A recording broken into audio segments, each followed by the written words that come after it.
the New World Order, and the conspiracy to cover it up. The shadow government's agenda in keeping us asleep. The injustice, catastrophe, and the global chaos are all indications that we are living in a period of time known as the end of days. Are you looking for answers? They are out there, and together we will find them as we navigate through End Times Now with Bree.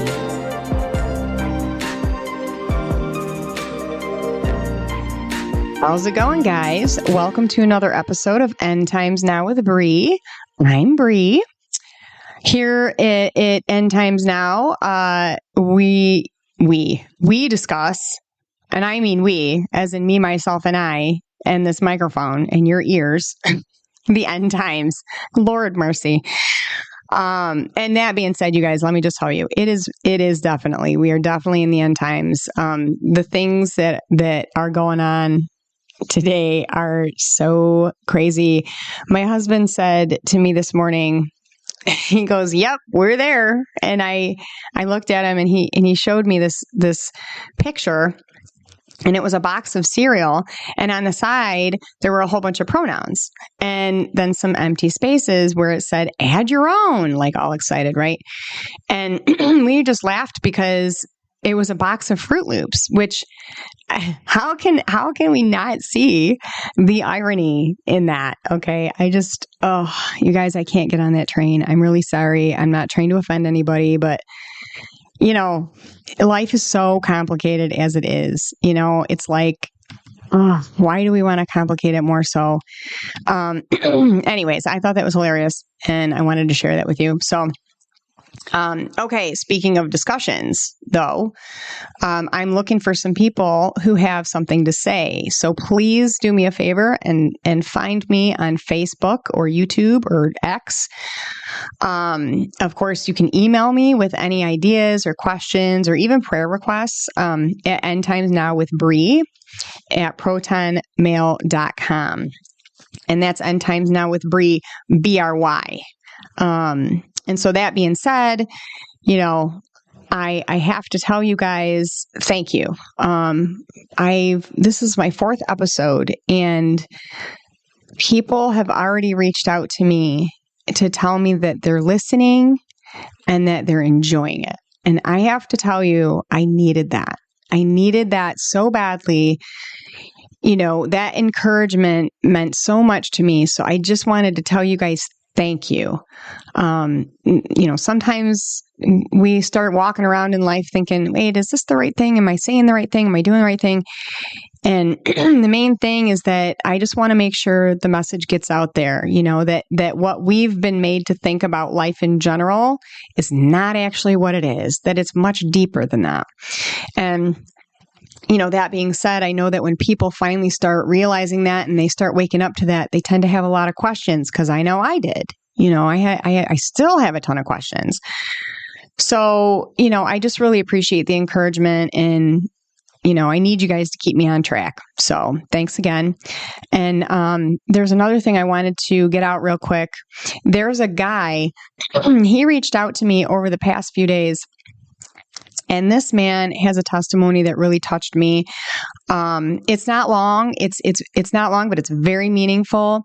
And I feel like someone might need to hear it. So go check it out. His name is John Reyes, and his channel is called Pastor in Training, and on YouTube. And the video in particular is called Breadcrumbs of Faith.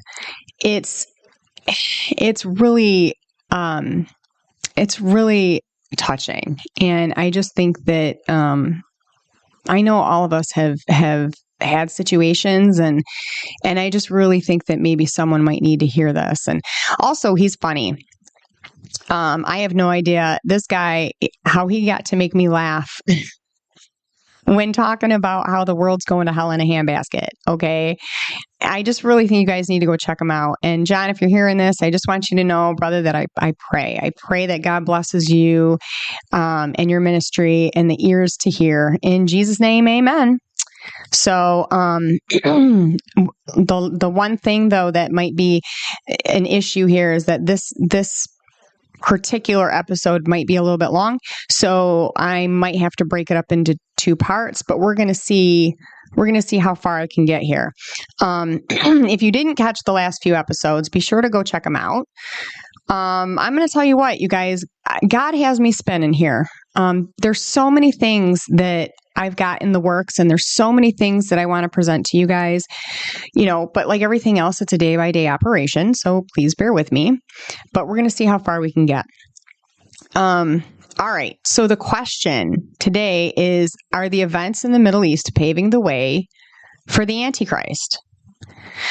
Well, this is a biblical question at its roots, right? So in order to understand it, we must go to the source, and that would be the Bible. But I believe that the answer is yes. I definitely think that what's going on in the Middle East is paving the way. But to clarify a few things, I wanted to put some understanding into what classifies quote unquote end times. Okay. First there's end times, and then there's end of days, and then there's ages. And I won't spend too much time on the ages here because it really does deserve its own episode. And actually there's a whole lot of interesting things regarding that surround that, and like the Essenes and so on and so forth. It's very interesting. But for the sake of simplicity, I'll just let you know that each age, except for the last one, is 2,000 years. And we are at the very end, and I do mean the very end of this age, which is called the church age. This age, when it ends, it ushers in the last age, which is the millennial age. And that is 1,000 years. And so end times, or quote, last days, that started when the moment that Jesus was resurrected. And then the end of days, it started when Israel became a nation, on May 14th of 1948. And one of the things we need to understand about Israel is that it's God's time clock. Okay. If you really want to know where we stand at the end, then there's a couple of things that need to be done. And number one is we got to start reading our Bible, okay? Because everything's been foretold in that book. And how are we supposed to know what's going on if we don't read it, right? And it doesn't have to be in order either. Many of the prophecies and whatever are in the Old Testament, and you're going to, as we go on this journey, you're going to start to see that.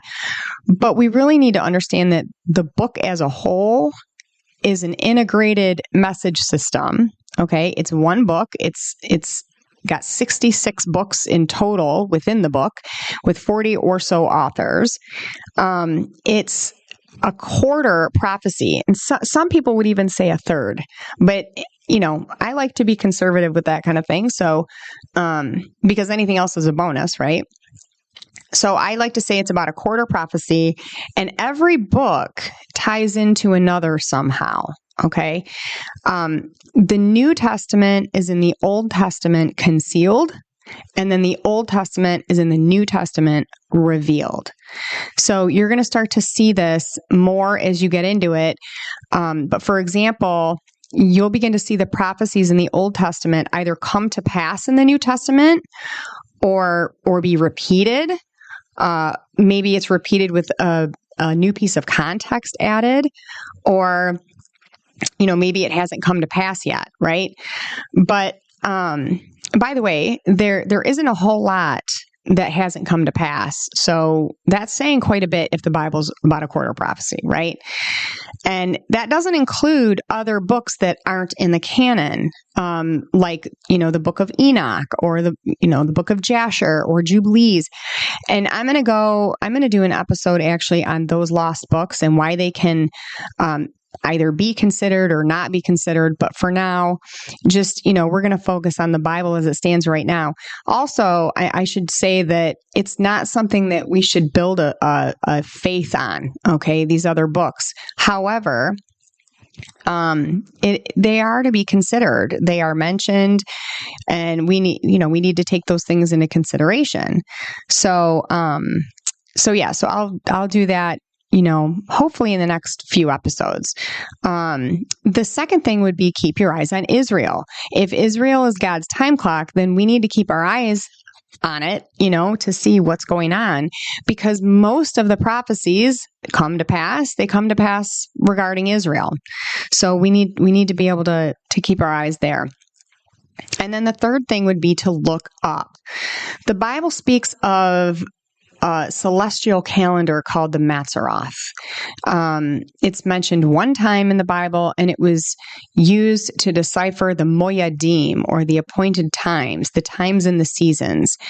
And it's the constellations that we know of today, right? The ancient Israelites worked off of a lunar calendar, and they used the night sky to know when they would celebrate feasts, and so on and so forth. But the Mazzaroth is just another example of something that our buddy Satan took out of God's playbook and changed it, okay, or to mimic it, I should say, mimic something against God. So he changed it and he turned it from the Mazzaroth into the zodiac. And as a result, we've got people doing the very thing that God very specifically said, don't be messing with this. Okay? He instructed us not to look for answers in the cosmos. He gave it to us for signs, okay? Not answers. And so ultimately, what Satan did was he took astronomy and created astrology. And now people are checking their daily horoscope, looking for the love of their lives, or, the source of money or whatever. But if you notice from the very beginning, we have this thing, right? It's to know things. We have this need to know things and how it pertains to us. Adam and Eve, rather than going to their creator for answers, decided to listen to the Nakash. She listened to the serpent who lied to them, and essentially it ended up sentencing them to death, really. And so since that time, we've always been so desperate for these answers, so we'll turn to virtually anything to get them, especially if we think we can get them quickly. And let me tell you, the enemy is so willing to give you those answers, especially if it steers you away from looking to God. Look, even in the Old Testament, when people audibly heard God, okay, they saw him in forms that they could tolerate and not die, like a pillar of smoke or, a pillar of fire, clearly supernatural, I'll add. And they still got impatient, So here Moses is up on the mountain and they're impatient and they want to worship something. And so they gather all their gold and melt it down and create a big sparkly cow. They were impatient.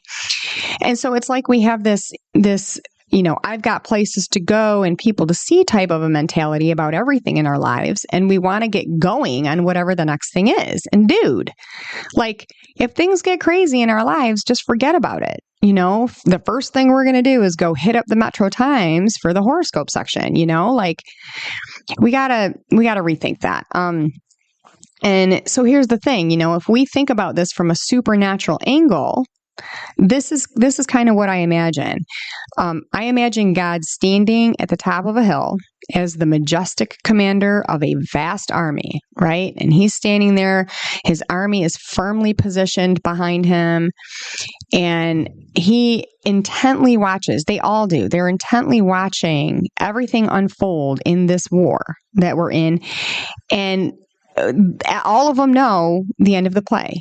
Okay, they all know the end of the play, but he is the only one that knows the precise time when action must be taken.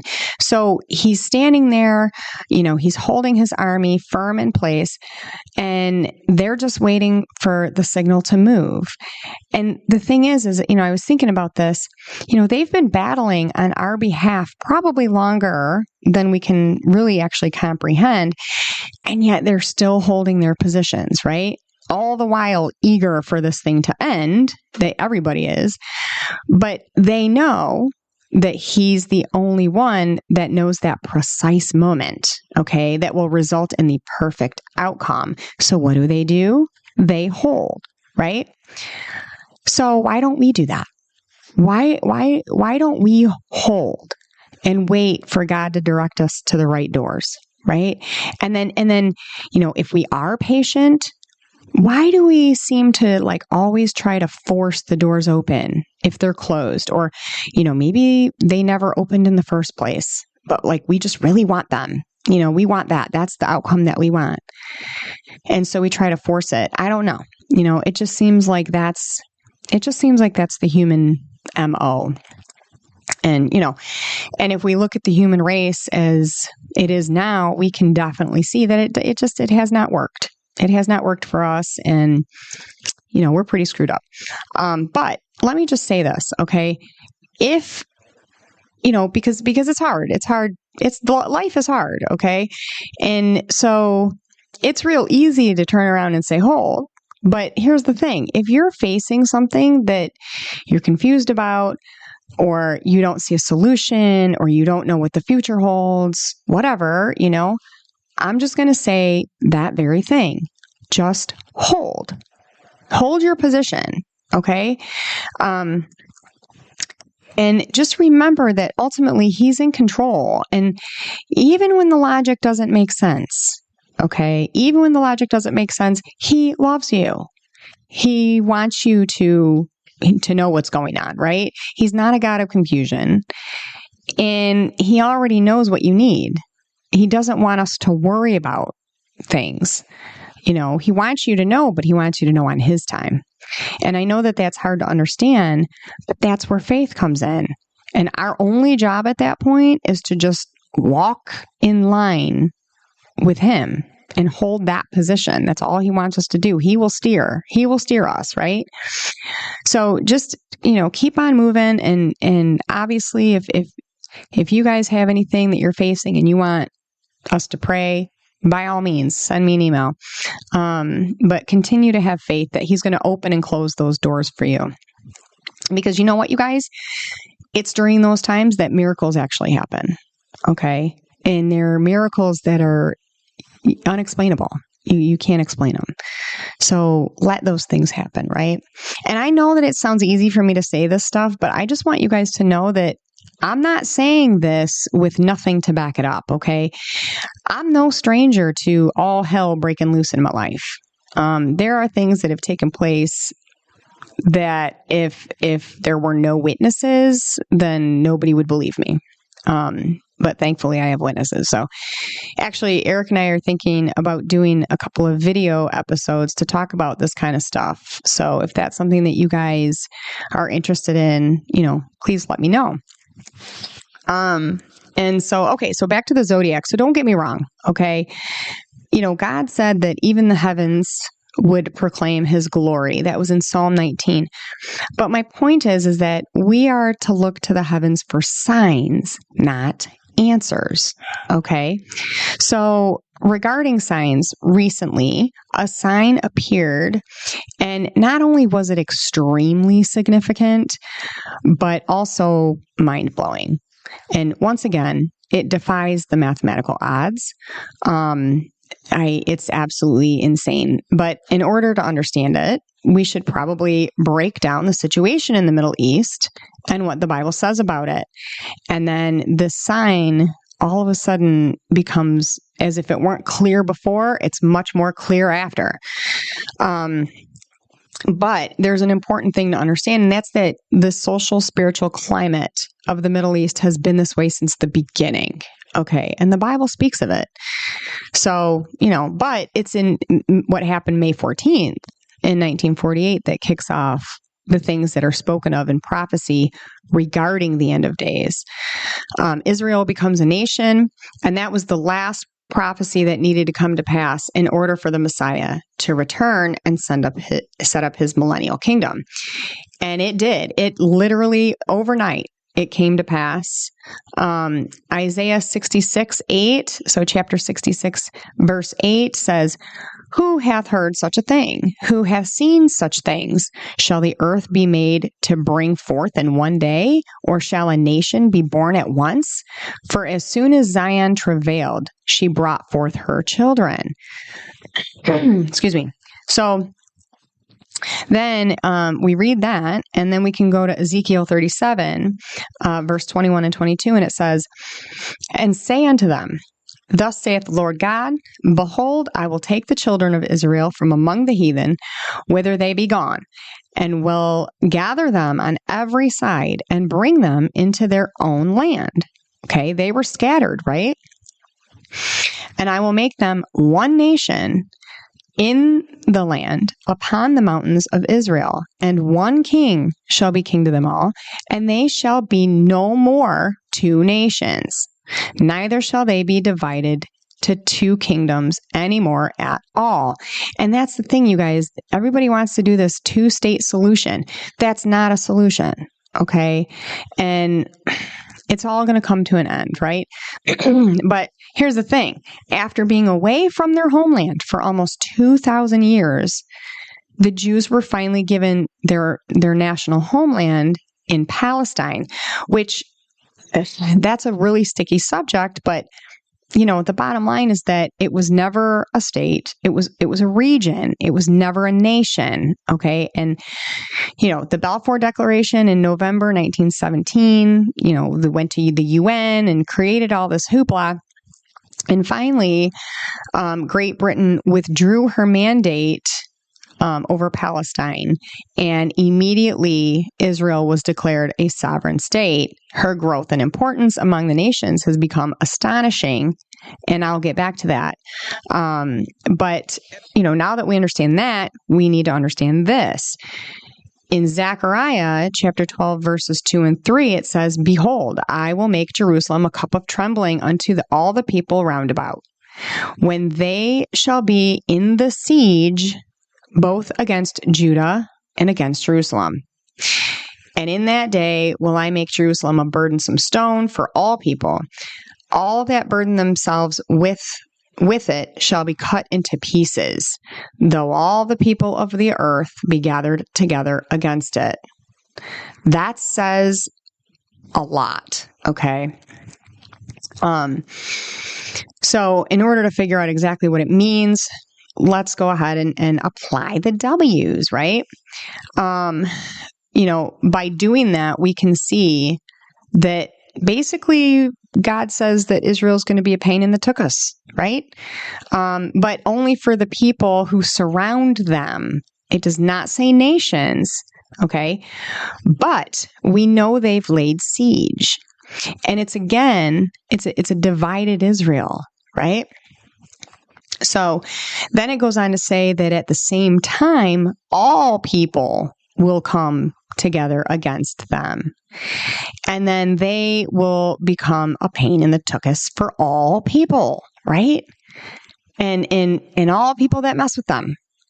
It goes on to say that they that choose to do that, God's going to create a new meaning to chopped liver. So my recommendation would be, let's not, and then here's the thing. From that, we can deduce that the first verse is talking about the people and the second one is too, but could the second verse be talking about people in all nations or all people in all nations, or what's the deal, right? And when it says in that day, is it talking about the same day? Or, is it talking about a time that is somewhat relative to the events prior, or to the events in the prior verse, I should say. Okay, so here's the thing. If we read forward and we go to verses 8 through 10, this is part of the thing, we have to make sure that we understand that we need to read things in context, right? And so by just picking one or two verses and reading them, we're not going to get the full story. But here's what it says. It says, "In that day shall the Lord defend the inhabitants of Jerusalem, and he that is feeble among them at that day shall be as David, and the house of David shall be as God, as the angel of the Lord before them. And it shall come to pass in that day that I will seek to destroy all nations that come against Israel." Okay, that's black and white, y'all. "And I will pour upon the house of David and upon the inhabitants of Jerusalem the spirit of grace and supplications, and they shall look upon me whom they have pierced, and they shall mourn for him as one mourneth for his only son, and shall be in bitterness for him as one that is in bitterness for his firstborn. Guys, this is something that for a long time, I didn't get it until it popped out at me. And here's the thing. We know when we read this and it says, and I pour upon the house of David, we know that God's talking about himself. Okay, that's God, right? He's going to pour his spirit of grace and supplications. But then the very next statement, he says, and they shall look, meaning Israel, they shall look upon me whom they've pierced. Okay, let's just take that for 1 second. I will pour out, that's God. And they shall look upon me, right? He's still talking about himself, whom they've pierced. Who did they pierce? They pierced Jesus, right? And they shall mourn for him. So now God is handing the microphone back to Jesus, right? At that point. I just found this to be so interesting because right here we see a very good example of the triune God, the God that is the Father, the Son, and the Holy Spirit. And so here's the thing, right? Paying close attention to the fact that this verse is a prophecy that was written over 500 years before the birth of Christ. Okay? To my knowledge, crucifixion was not a thing back then because Roman rule wasn't in place yet, right? And so if it was, it wasn't widespread. But here he's saying, God is saying, they shall look upon me whom they've pierced. Okay. And they're going to get it. They're going to understand it. And so there's a couple of things that are clear with that, right? First is God. We know he's going to be their avenger. In particular, obviously it's Jesus at that point. And you can see just how that works out. But if you're not paying attention, you miss it. Okay.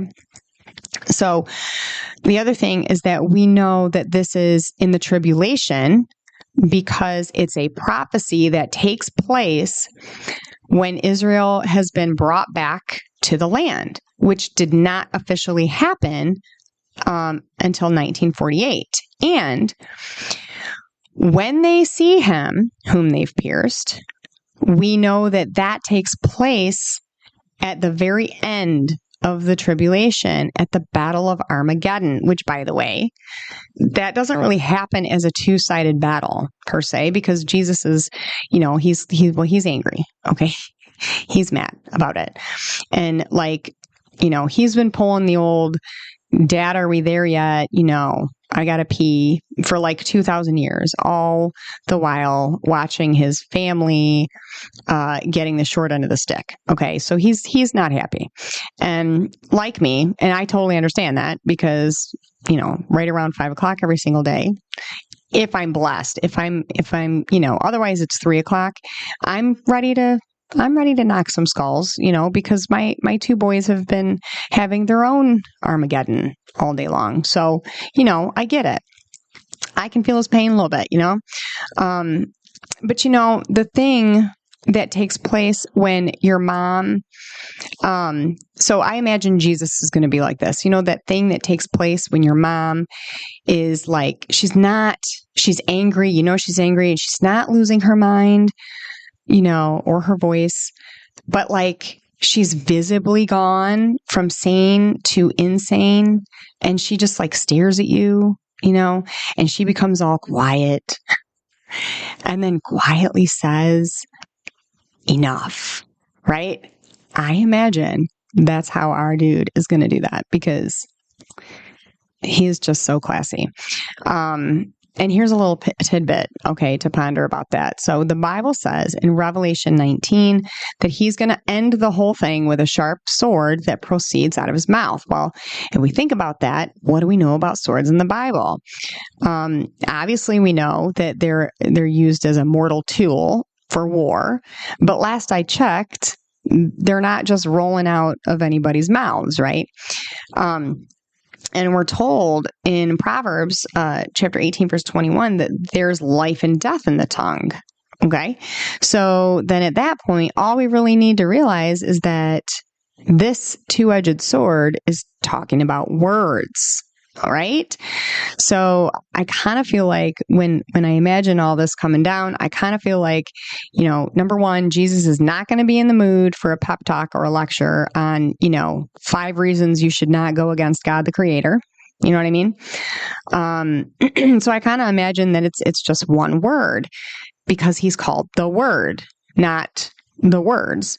But even in the event, like even if it were more than one word, I imagine it would be something like finish him, and then in the background, Michael drops a Jesus wins, Mortal Kombat, Lord. Wow, you know what? You guys just got a firsthand look of ADD times now with Bree.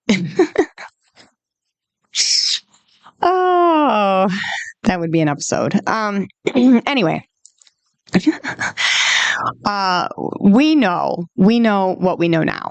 So my opinion is that between verses 8 and 10, it's split between 2 separate times. But I think that they're very close together.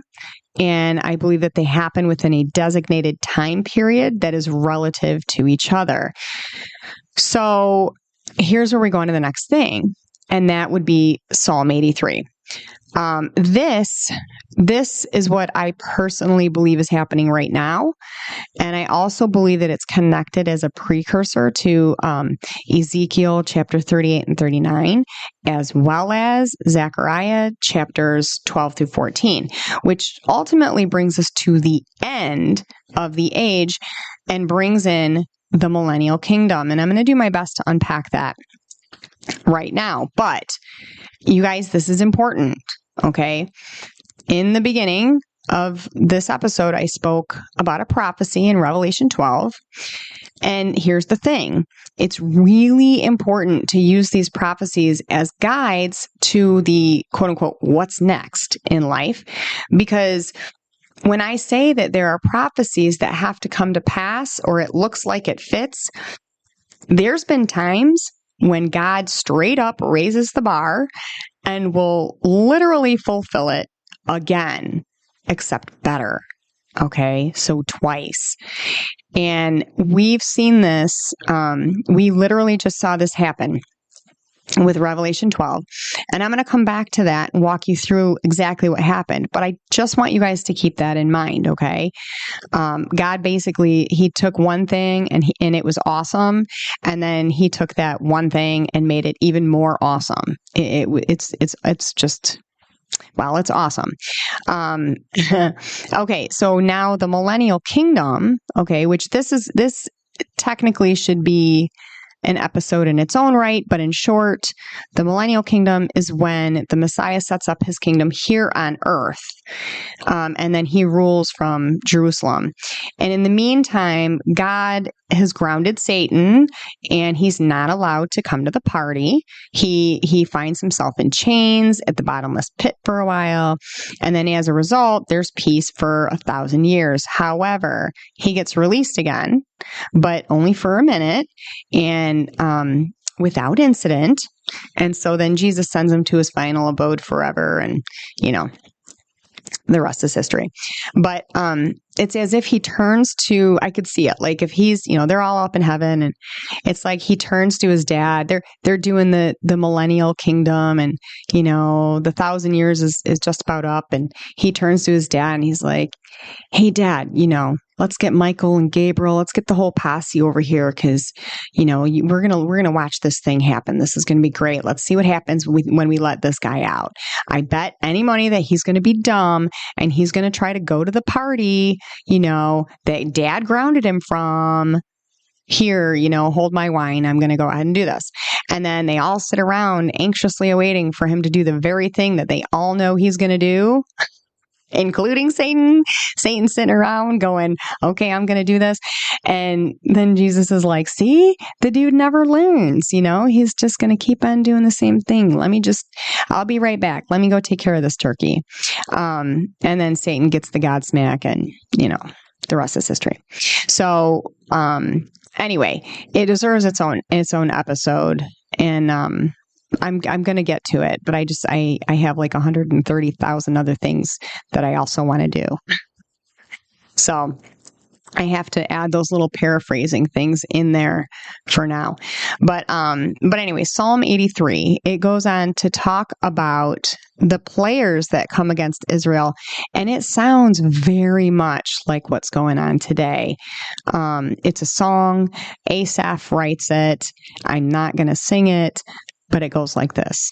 O God, do not keep silence. Do not hold your peace. Or be still, O God, for behold, your enemies make an uproar. Those who hate you have raised their heads. They lay crafty plans against your people.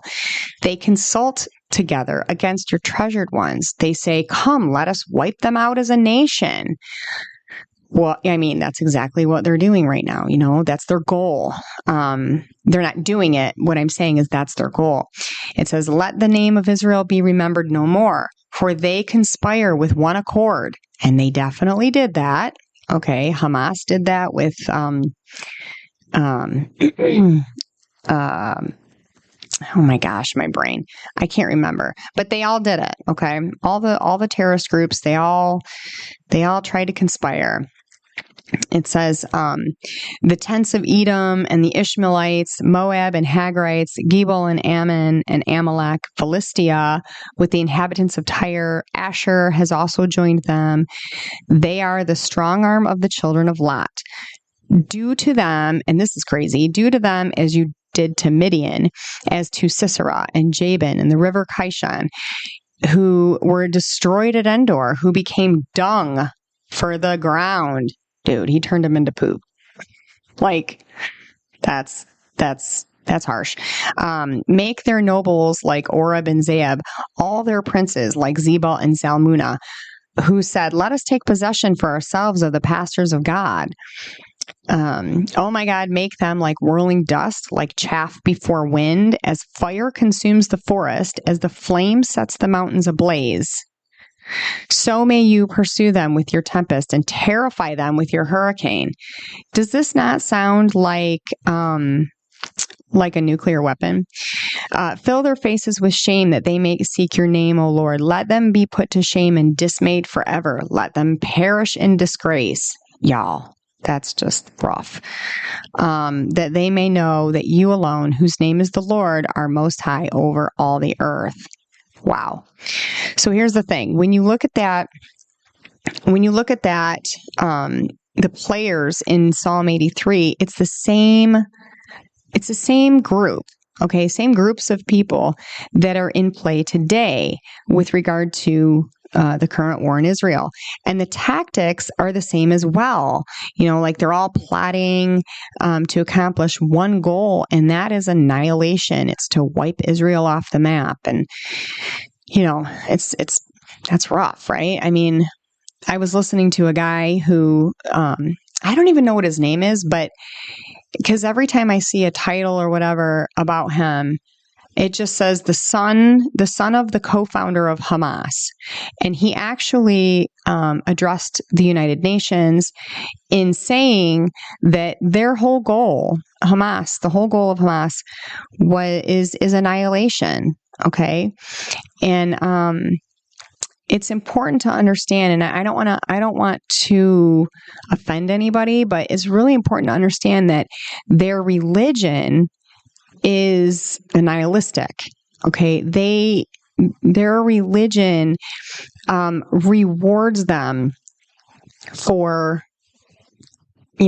killing the Jews or anybody that doesn't believe what they believe. So they get rewarded. So they don't have anything to lose by doing these things. Okay. And so if we apply a modern day map to the names used in Psalm 83, we then can come up with who these people are. And it's Gaza and Lebanon, Syria, Jordan, and the West Bank. And Gaza and the West Bank is obviously the current home of the Palestinians. But here's the thing. This is going to lead to more, okay? Based on Zechariah 12, like we read previously, we can see that one thing ushers in the next thing. And I want to say this, Jesus says that the end of days will be a lot like a woman in labor. And when we think about that, what does that look like? It gets more intense, right? Not less. At least we hope not. Like, we want to get that baby out, right? So, yeah. But it gets more intense, at least until the Messiah returns, right? So with that in mind, we can see how this is already happening. Okay, all we have to do is read the headlines, and we can see that everything just seems to be compounding and at a rapid pace. Okay, remember, it all went into full gear in 1948, and we're not even 100 years in. And this is how much things have changed. So if Psalm 83 is happening right now, then we got to ask what happens next. Well, here's where I think we should take a look at Ezekiel chapter 37. God brings Ezekiel to the valley of dry bones, where he prophesies over them to bring them back to life. And the thing is there's a lot of conjecture about this because of the fact that there's so much meaning in it, okay? But for the sake of simplicity right here, the idea that I'm simply trying to pass along is that an army is risen, okay? And when we get to chapter 38, we're going to see some different players involved that come against Israel, okay, than what we saw in Psalm 83. And this prophecy in particular is called the hook in the jaw. Okay, so I went to a place called preachitteachit.com, and they did a pretty decent breakdown of this. And so I just decided I'm going to go ahead and use it. And this is what it is. So Ezekiel chapter 38 starts out, "The word of the Lord came to me, Son of man, set your face against Gog of the land of Magog, the chief prince of Meshech and Tubal." Magog, Meshech, and Tubal, these guys were all sons of Japheth. Sons of Noah. And Japheth was one of the three sons of Noah, and his family migrated to modern day Russia. And that's according to Genesis chapter 10, verse 2 and 3. And Gog is going to be one of two things. It's either a person who rules over the land of Magog, which is now modern day Russia, or if you listened to one of my other episodes, I went over the principalities that are behind the people in authority, behind the authoritative figures in the government. There are principalities that are spirits that influence these people. And so either way, okay, we know that it's Russia. And by the way, too, Gog means mountain, and Magog means the prince of Rosh. Rosh is the old root word for the land of Russia. So God informs Gog and Magog in Ezekiel 38:15. He says, "You will come from your place in the far north." And in Hebrew, it's the uttermost part of the north. Okay. So when we look at a map and we look, what's north of Jerusalem, it's Moscow, right? If we ask ourselves, okay, what's north of Russia? Nothing. So that makes sense. The uttermost part of the north. Meshech is the old name for the capital of Western Russia, which is also known as Moscow. Tubal is identified as a city in Siberia. I want to add right here too that in the Bible there's a guy named Lamech. There's two Lamechs actually. One is good and one is not. But they're tied to the fallen angels. Okay, I believe that they are. And here's the reason why. Tubal is one of Lamech's sons. And when you read about Lamech and how, he comes in from, a hard day of murdering, and he starts, singing this song to his two wives, right? About how he murdered this guy. And then shortly, I think it's either before or after, whatever, but it breaks down who his kids are. And here's the thing.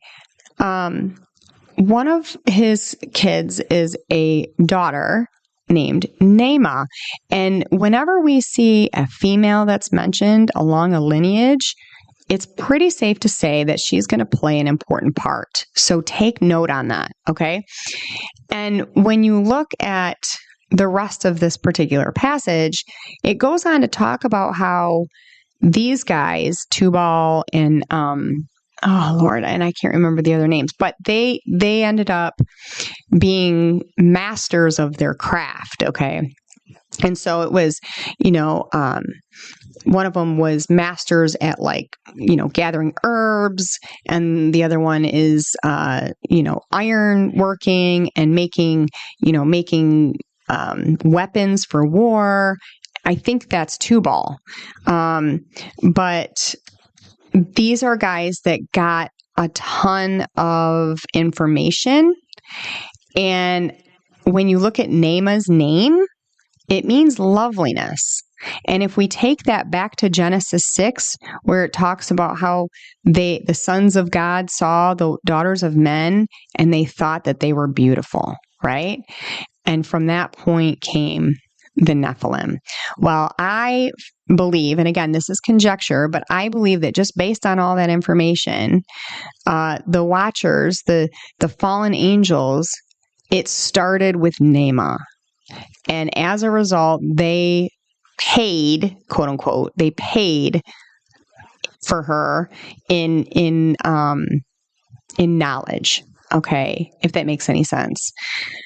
So anyway, I just wanted to throw that out there.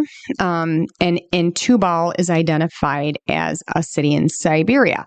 So we have Russia, Gog. We have Russia, and Gog is the king of the north. And then we have the king of the south, which is an Arab-African coalition. Okay.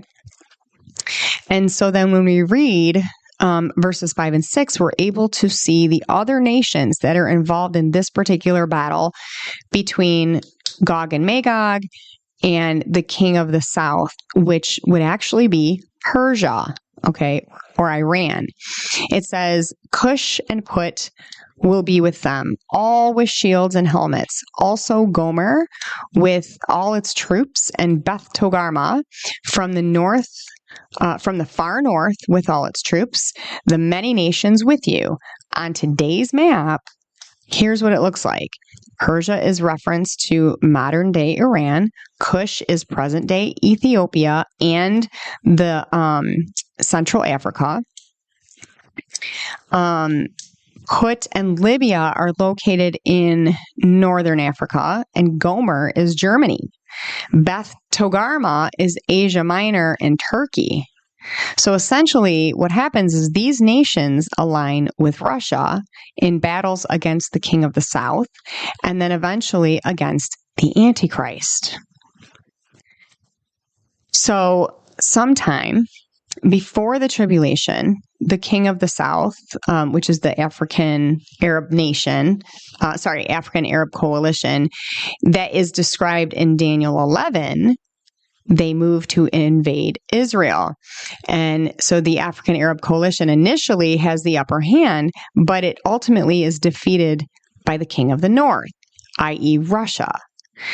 So after a short time of peace, seeing an opportunity to enhance their domination, Gog and Magog, i.e. Russia, proceed with their own invasion of Israel. And so the difference is they're there to take spoil, but in Psalm 83, the goal is to wipe them off the map. Okay? So we have two different goals, two different wars, two different goals, both of them, very similar in time frame. However, God has no intentions of allowing anyone to take over Israel. And actually, the antichrist intercepts Gog and Magog, and God allows he allows the antichrist to defeat them. He essentially lets Satan do the dirty work for him because he's smart. It's my guy right there. But now here's the thing. This is two different battles, right? We know that. But they're at two different times. And in Ezekiel 38 and 39, there's something called biblical hermeneutics. That means there's a biblical interpretation. And 38 and 39 is known as what's called a double fulfillment. And so I'll explain that. So the first battle happened in Ezekiel's time. And that battle foreshadows the second battle, describing the same movements predicted by Ezekiel, which will occur in the latter days just before the 7-year tribulation. If you know me personally, you're often going to hear me say that once we see Russia attack Israel, drop what you're doing and start singing hymns, because it's about to get real. Okay. So in these passages, God describes the battle between Magog, Gog, and the Antichrist. And I'm just saying, you guys, this is not for the faint of heart. Okay. So, Ezekiel 38, 1-4 says, "This is what the sovereign Lord says. I am against you, Gog, chief prince of Meshech and Tubal. I will turn you around, put hooks in your jaws, and bring you out with your whole army." At that time, and this is 17 verse 22, at that time, this is what will happen in that day. When Gog attacks the land of Israel, my hot anger will be aroused in my zeal and fiery wrath. I will execute judgment upon him with plague and bloodshed. Verses 38, chapter 38, 22, and chapter 39 and 11 say, "I will pour down torrents of rain, hailstones, and burning sulfur on him and on his troops. The fish of the sea, the birds of the air, and the beasts of the field, every creature, and all the people in the face of the earth will tremble at his presence. I will pour out torrents of rain, hailstones, and burning sulfur on him and his troops. On that day, I will give Gog the burial place in the valley of those who travel east toward the sea. It will block the way of travelers, because Gog and all his hordes will be buried there. So it will be called the Valley of Haman Gog." You guys, this, first of all, gross, because there's going to be hordes of guys buried there, right? But real quick, I kind of feel like, and I'm not trying to laugh, it's just crazy. So I was reading, I always like to see what names mean, right? And Haman, we know that valley is going to be called Haman Gog.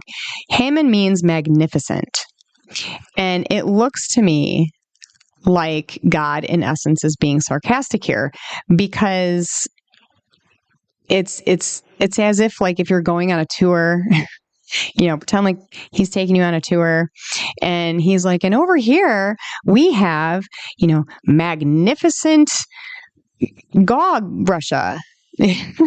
Like, it's magnificent. But here's the thing. I'm over here going, yeah, way to go, turds, super magnificent. But I know it sounds morbid, but no one can say that, like, God doesn't have a personality. You know what I'm saying? I just think he's over there going, yeah, smooth move, right? Whatever. Anyway, moving on. So if you think about it, this looks a lot like what would happen with a nuclear holocaust, right? Fire, brimstone, falls from the sky. The earth shakes. The faces of the invading soldiers melt like hot wax. It takes Israel 7 years to decontaminate the land.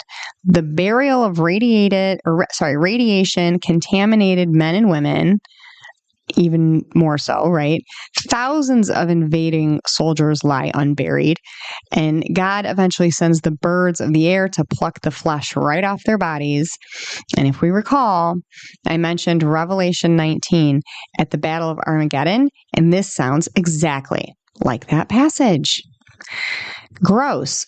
Anyway, so this is where we see a double fulfillment, because from Ezekiel's day until the coming of the Romans in 70 AD, Israel was decimated, nation after nation, decimating them.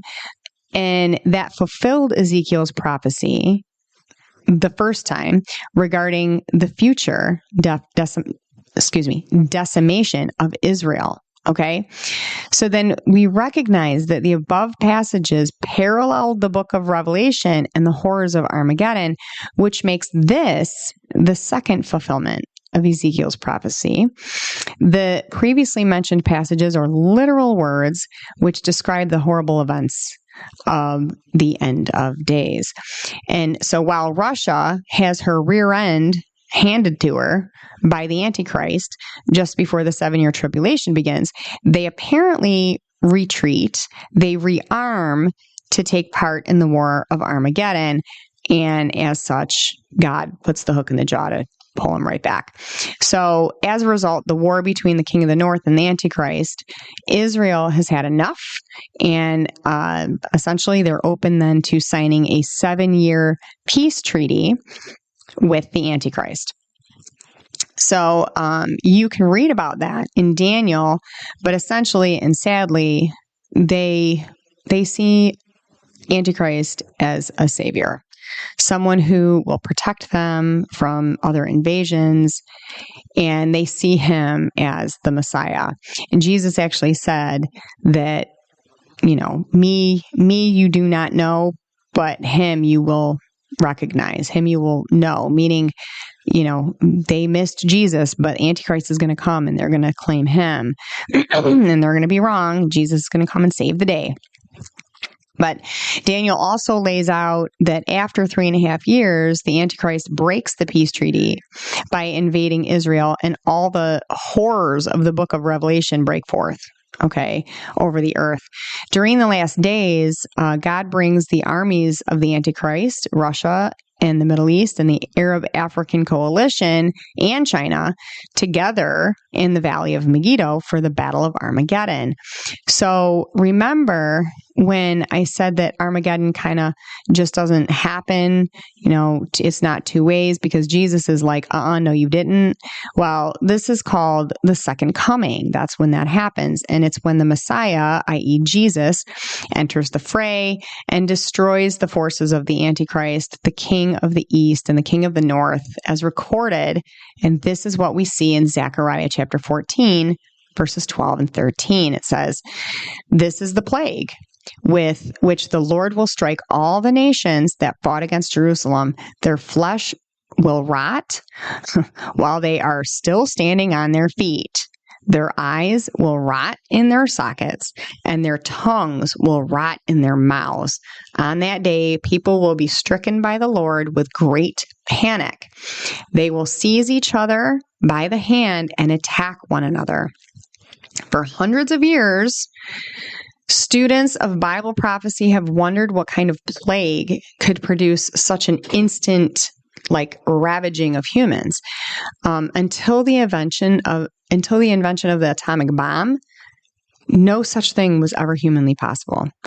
But now, everything that Zechariah predicted can come true instantly in one thermonuclear exchange.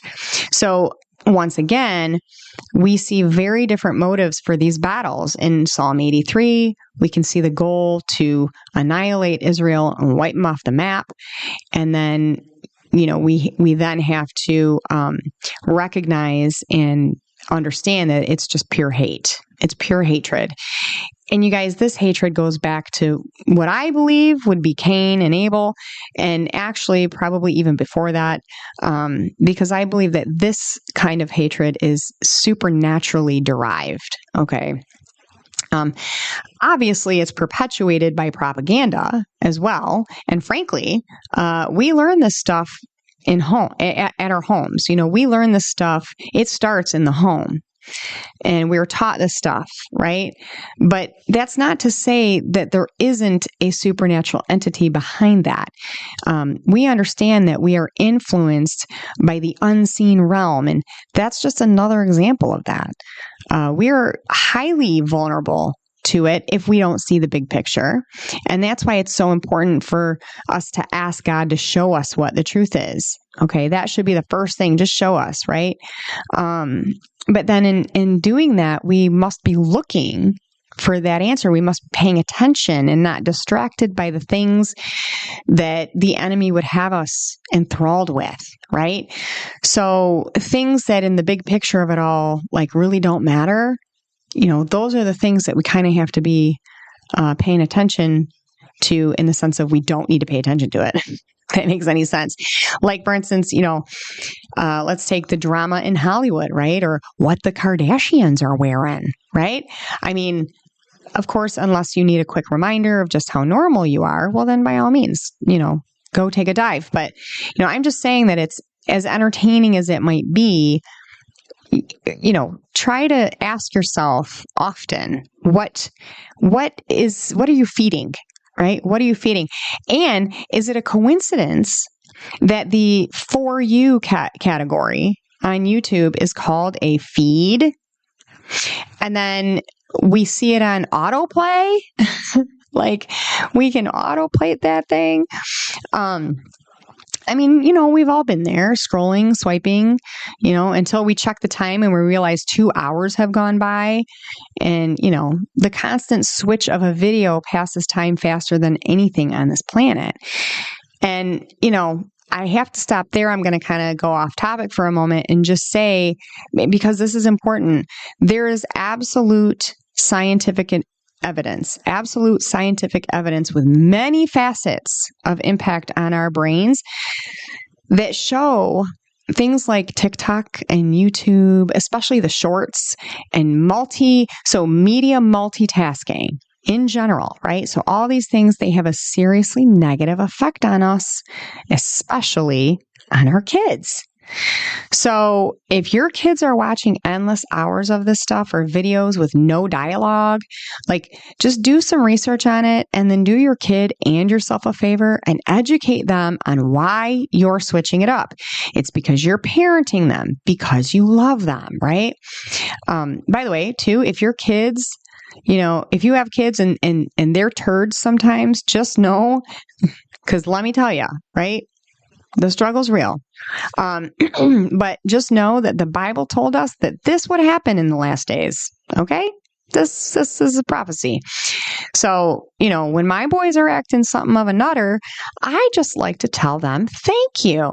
I say, thank you. You're fulfilling prophecy, son. Come on, Jesus.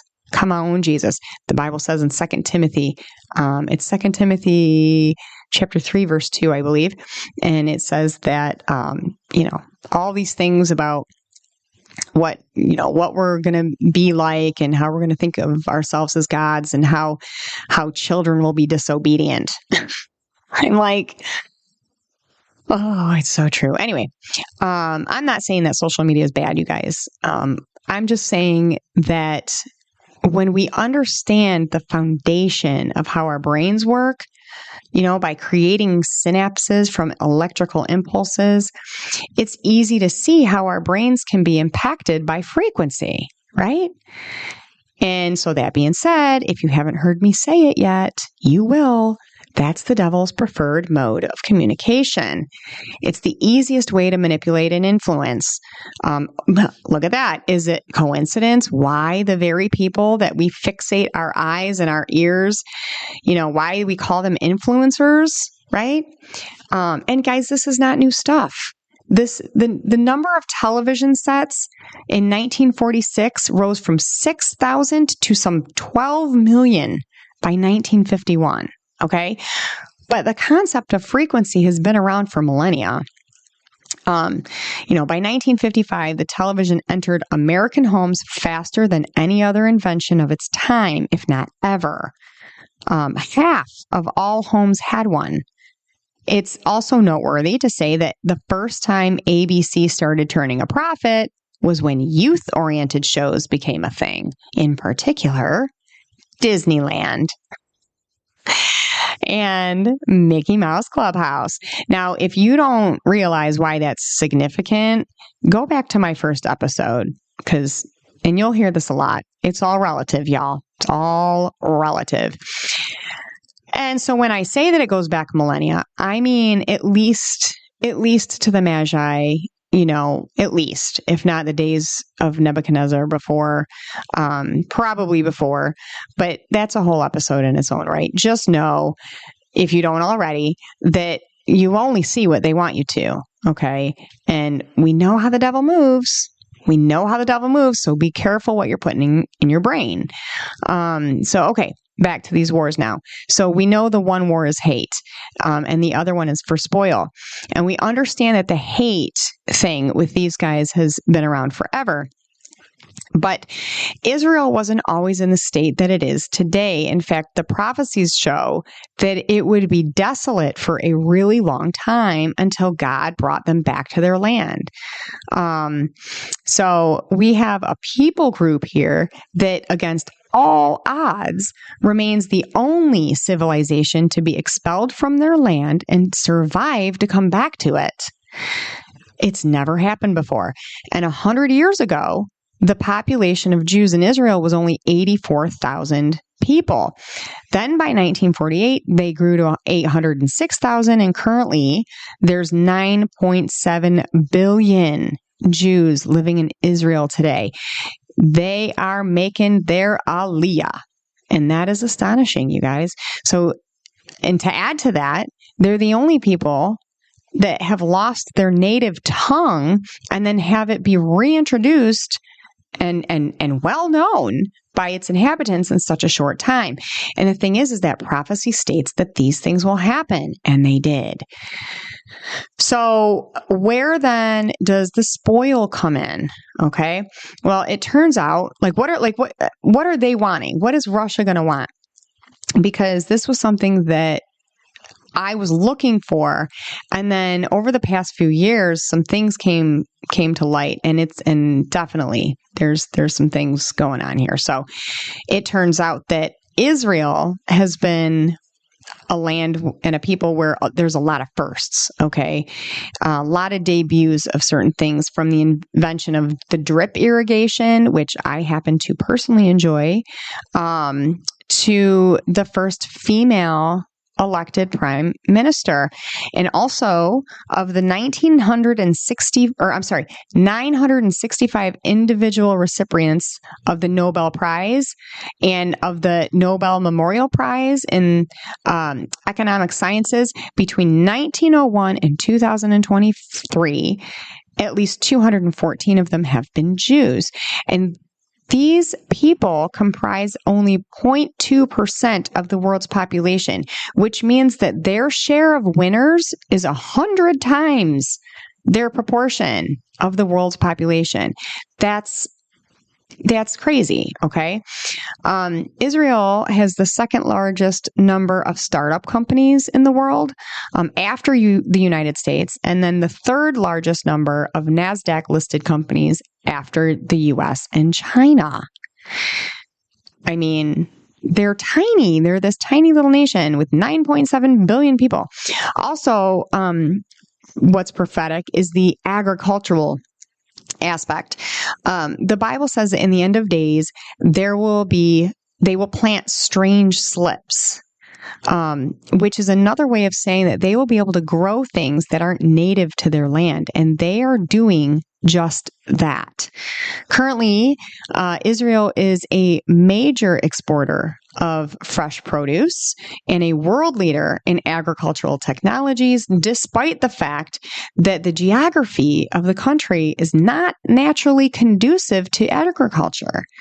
More than half of the land is desert, and the climate and the water resources, it's just not favorable to farming. Yet the desert is literally blooming. And that too is prophecy coming to pass. And then, like, if you look at the neighbors, it's just a very vastly different landscape. The other thing too is that they're producing 95% of its own food requirements, which is something I really wish that we would do. Like, why are we sending our chickens to China just to be processed and sent back? Can somebody please make it make sense? Okay, please make it make sense. I mean, I understand why they're doing it. Okay, it's obvious. It's obvious why they're doing it. You know, they're doing it under the guise of free market and capitalism or whatever. Really? Like, that's just dumb. I mean, it's just like pronouns. Why? Why do we need to make it so complicated? And you guys, you can't see me, but I'm just shaking my head.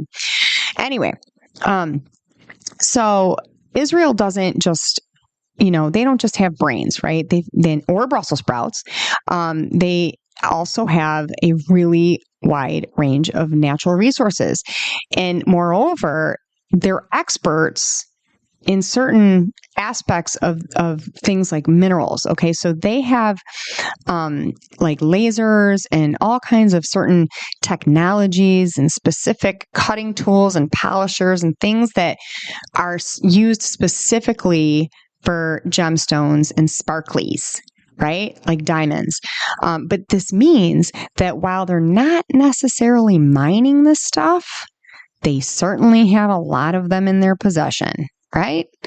But then back in 2018, they found a really rare mineral, and it was thought to be extraterrestrial. They did not think that this stuff was on Earth. It was only things that they found out in outer space. Okay. And it's really pretty too, actually. But it's super, super rare, and it's called, Carmeltazite. It's found in Mount Carmel, and it's harder than diamonds. So that's a big deal. And then here's another big deal. In recent years, they found a huge supply of natural gas, and this is where I personally believe that the spoil comes in. These things, in my opinion, would make a pretty great spoil, just saying. And side note too, whenever you hear the words green technology or going green or smart technology, please understand that it's actually not possible to do such things in the scope that they want us to believe without natural gas and fossil fuels. Okay. So I highly recommend, to understand more of this, go do your research exactly how these components are made and what these superheroes want to use them for, and then what happens to them when they don't work anymore. And you're going to understand what I'm talking about. And you're going to see maybe that these people are all part of the global agenda, even if they don't realize it. It's like Klaus Schwab says, you will own nothing and be happy. Thanks, Klaus. And then he passes you a bug and wants you to eat it. But anyway, that's where that begins. And also, you guys, if you didn't know that they want us to eat bugs, it's definitely true. Okay, so here's the thing. Putin, right? He does not want, and neither does China, neither does any of the BRICS nations. They don't want to be a part of a one world government. So it's safe to say that if Putin doesn't want it, he's going to fight against it. Okay. And so that's kind of how we can see this coming to pass, because the Antichrist wants a one world government. He doesn't. And if it's not him, well, then I feel like it's safe to say that the next guy, he's not going to want it either. Right.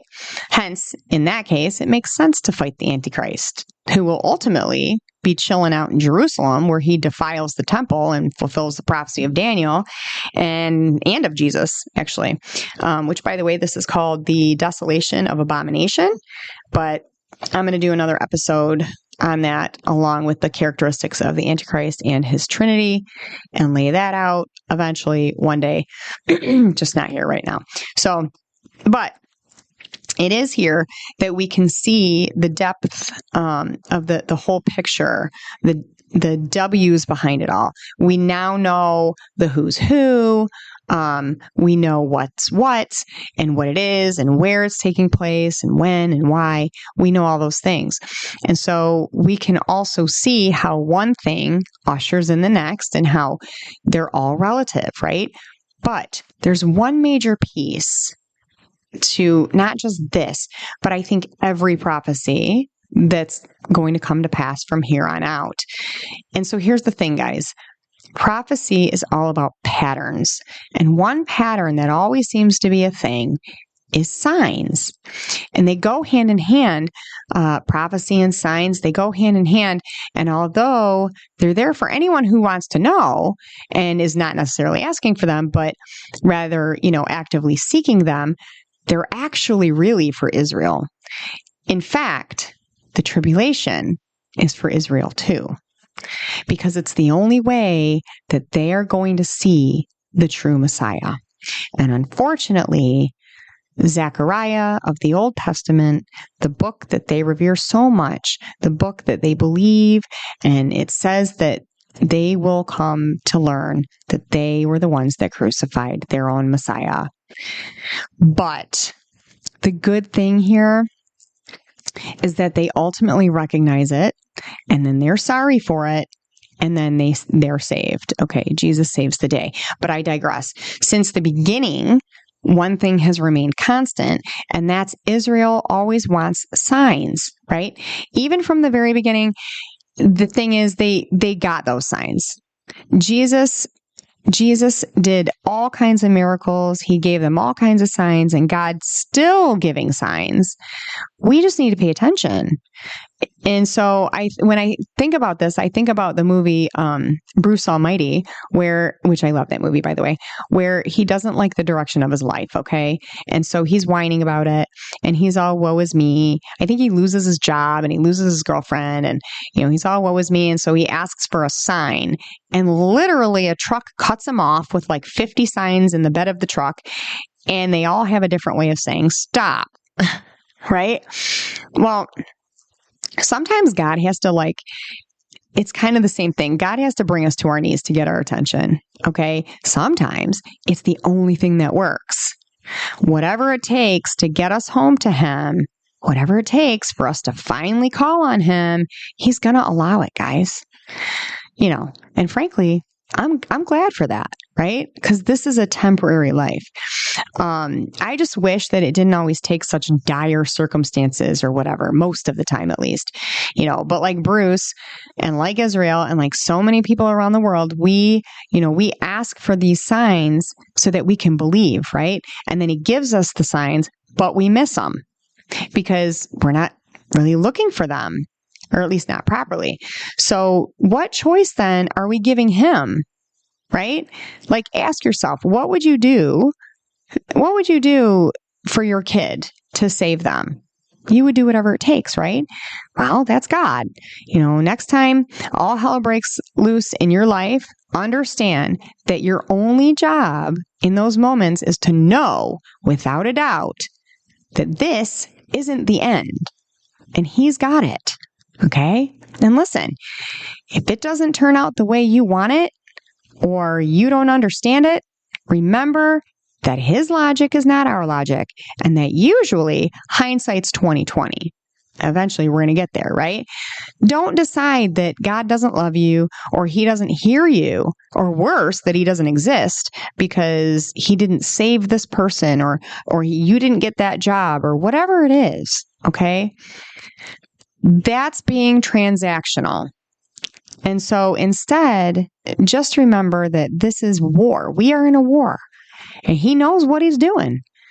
I know of a couple times when, loved ones were tragically lost, and they were young. A girlfriend of mine just went through this with her cousin, and she's like, I was so excited to, see her. She was young. She was only 18 years old. And she's like, I was so excited to see, what God had in store for her and whatnot. And I said, you know what? Maybe he saved her.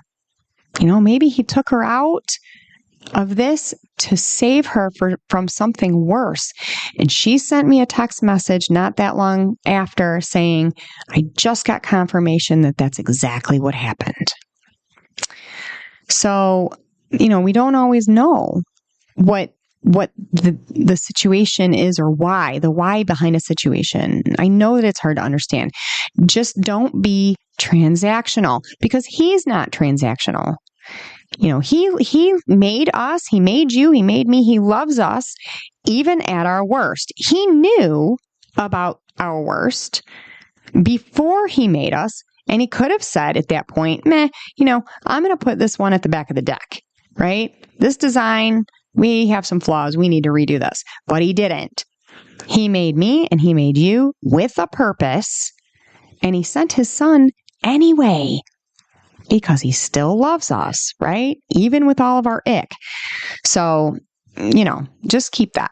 Anyway, back to the signs. So this is in Revelation, and here's where John is getting the scene of everything that is happening in the end of days, prior to the tribulation and then during the tribulation. Some of it is symbolic, some of it is literal, some of it is both, but this one really blew my mind.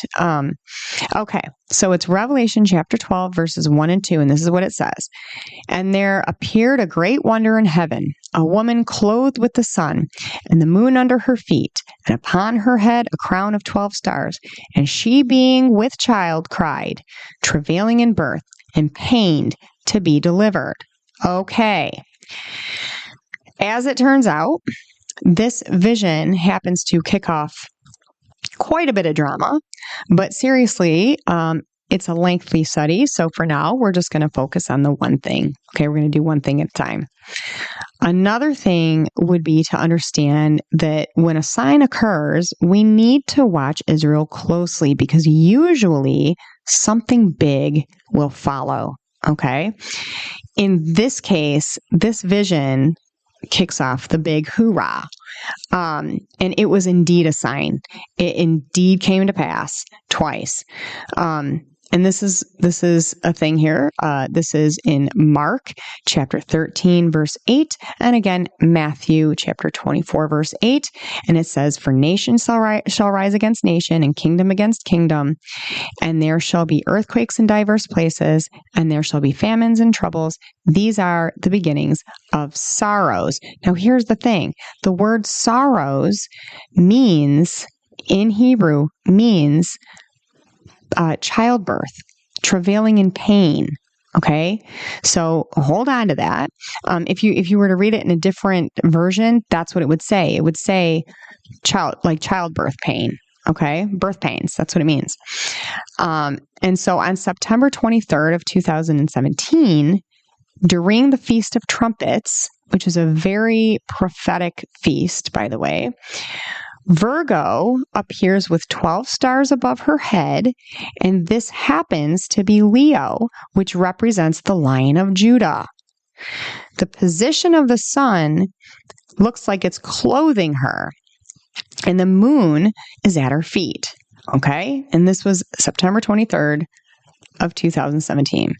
At that time, on November 20th of 2016, Jupiter enters the womb of Virgo and then spends 41 weeks there before it passes through, as if she gives birth to it.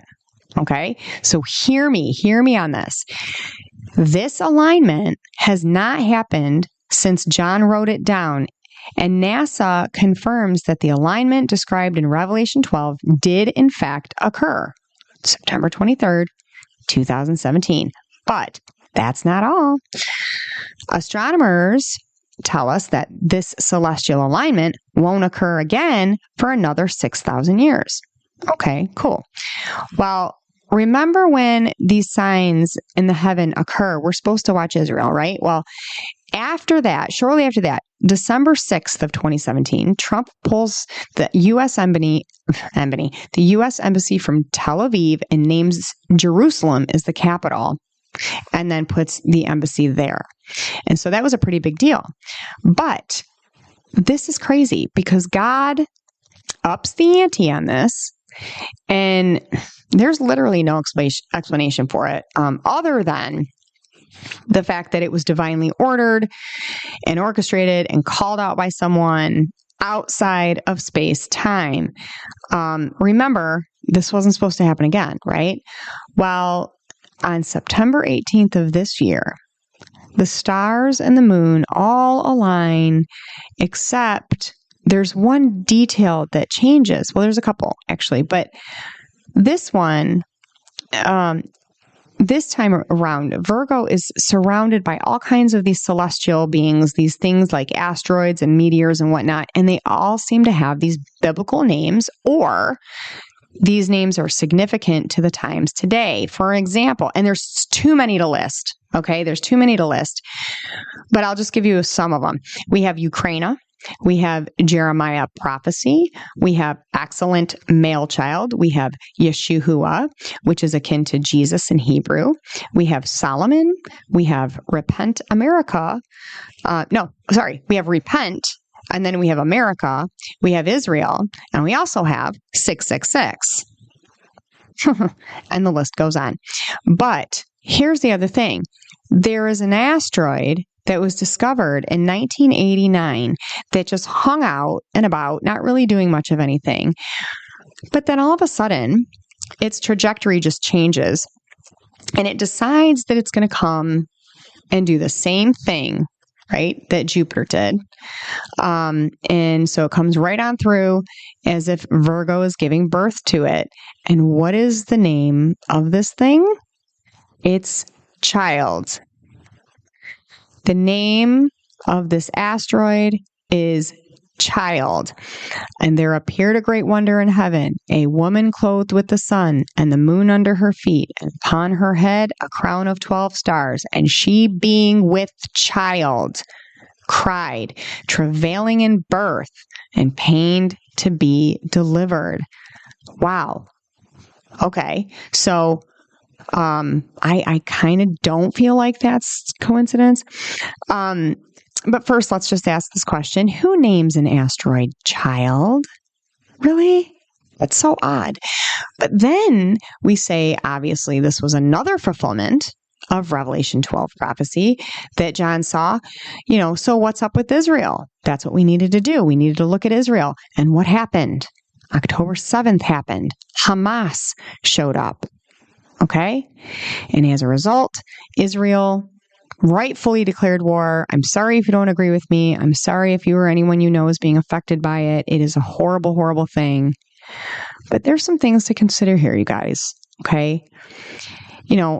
If this happened to us and like people from Canada flew in on their paragliders and committed all the horrible atrocities that Hamas committed, of which I will not go into here because they're so horrible. They filmed them themselves. It was pure evil.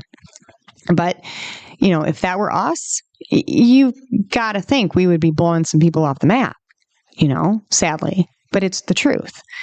And number two is what we are not taught, okay, but what we need to understand, we need to learn and understand that on the surface, the Palestinian people, they hate the Jews because of the Arab government's propaganda and lies.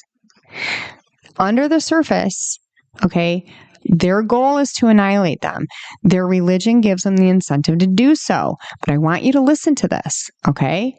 Quote, the occupation of Palestine and Tel Aviv would be as simple as a military promenade.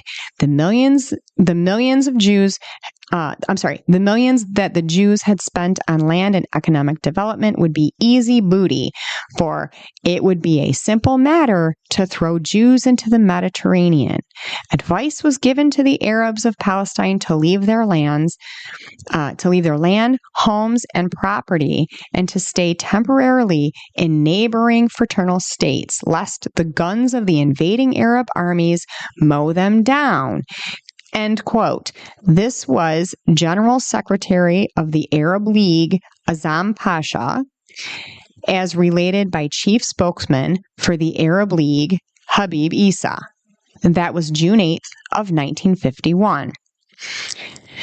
Quote, in listing the reasons for the Arab failure in 1948, Khaled al-Azim, the Syrian prime minister, notes that the fifth factor was the call by the Arab governments to the inhabitants of Palestine to evacuate it and leave for the bordering Arab countries. Since 1948, it is we who have demanded the return of the refugees, while it is we who made them leave. We brought disaster upon 1 million Arab refugees by inviting them and then by putting pressure on them to leave. We have accustomed them to begging. We have participated in lowering their morale and social level. Then we exploited them in executing crimes of murder, arson, and throwing stones upon men, women, and children. All this in the service of political purposes. End quote. That was the Syrian prime minister after the 1948 war in his 1972 memoirs, published in 1973. In 1970, there was a study done by the Beirut Institute for Palestinian Studies, and they concluded that 68% of the Arabs in Palestine left their homes without ever hearing a shot fired or seeing a single Jewish soldier. And guys, that's just a few of many admissions from high-level government pawns in the surrounding areas. And I'm well aware that, there are innocents involved, but we need to remember that the people behind these factions don't care. They won't fight like men and let citizens leave. They're using them as human shields. And there's evidence of this everywhere that attests to it. Okay? I'm not saying that Israel has always acted in perfect accord, because ultimately we're all human, but the Arab authoritative figures, in my opinion, are really the primary responsible factors here for the exodus of the Palestinian people. Okay. All the while, publications like Al Jazeera, they give an entirely different breakdown that we should expect from a bought media outlet. It's not going to be the truth. But these factions, they created propaganda just like Germany did, saying that the Jews were responsible for atrocities done to women and children, etc. And this still happens today. So as a result, these people that were in Palestine, they were scared. It was fear-mongering, and they left their homes never to come back. And the problem is now you have, things like the Baka, it's a Baka refugee camp, right? In Jordan. And there's several, and there's like 100,000 people there right now, and this happened back in 1948. And whose fault is it? It's the Arab nations. Okay. They did it. So, yeah. So as a result, right now we know what we know. And it seems as though we're in this battle of Psalm 83, which I mentioned. Well, we're not, but it's there. This is where we're at in time. And it's the precursor, at least I believe it's the precursor to the tribulation, because it's going to usher in Ezekiel. And so what happens in the tribulation is an episode for another time. But let me just say this. You don't want to be here for it, y'all. You do not want to be here for it. So my advice is to pay attention to what's important and don't be distracted on the trivial things. I just really feel like the Bible says that when we hear of these things, we should actually be comforted. And I know that that's crazy, because how is this all comforting, right? Well, it means that we're almost done. It means that we can finally go home, and that, all of this horrible stuff that's going on will finally come to an end. But there's only one way to get through it. Okay, there's only one way to get through it, and that's with Jesus. So speaking of which, I'm pretty sure that there's someone at your door, and I think it's him with some pizza. So go open up that door. That's it for today, guys. Remember that if anybody has anything to add, or questions or prayer requests, please feel free to find me on Facebook, X, or YouTube. And of course, you can email me endtimesnowwithbree@protonmail.com. Your scripture for today is 1 Thessalonians chapter 5, verse 3. And I'm pretty sure that the only epidural here is going to be Jesus. Okay, that's all I got to say about that. Thanks a lot, guys. I appreciate you listening. This is Brianna signing off, saying, look up, and God bless.